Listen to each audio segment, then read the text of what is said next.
We've covered some incredible ground: physical power, energy manipulation, hyper intellect, but now we're about to leave all of that in the dust. We're going beyond stars, beyond galaxies. We're talking about the very fabric of reality itself.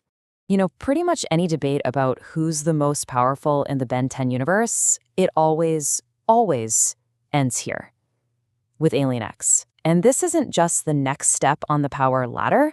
This is like jumping off the ladder and into a completely different dimension.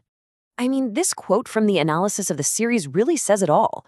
We're not talking about guys who smash planets or blow up stars anymore. We're talking about beings that can create and destroy infinite universes, entire timelines, the very rules of existence. That's the playground Alien X gets to operate in. Now, for all you power scaling nerds out there, and you know who you are, this is Alien X's official ranking, High 1A+. That's a tier that's basically reserved for beings who are, for all intents and purposes, gods. They exist outside of normal time and space, and they can shape the multiverse like it's a piece of clay. So what does that actually mean? Well, here's the rundown. Alien X is a celestial sapient, and his species has total control over reality. He can warp time, bend space, be everywhere at once. He can literally create or wipe out universes just by thinking about it. Now, there is one catch. Ben has to get two other personalities inside Alien X's head to agree with him before he can do anything.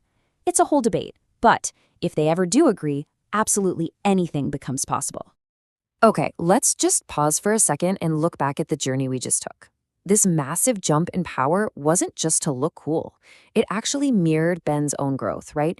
He's going from a kid to a young adult, and he has to start dealing with the huge responsibilities that come with these just unbelievable powers. Think about it. We started with a super strong spider monkey, and we ended up with a literal god who can rewrite existence. In between, we had a pile of goo that can rebuild a planet, a living crystal that can eat a star, and a thinking crab whose brain is a power source.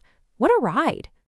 And that right there is the whole point. This absolutely insane range of power, from a simple fistfight all the way to changing the fabric of reality, it's all packed inside that one little watch. It really just drives home the incredible potential and, honestly, the terrifying responsibility that Ben Tennyson has on his wrist 24/7. So, that's it for this one. But it kind of leaves you with this massive question, doesn't it? For someone like Alien X, a single thought can rewrite reality. It really makes you think. If you had that kind of absolute power, what would you even do with it? And how could you ever be sure you were making the right choice?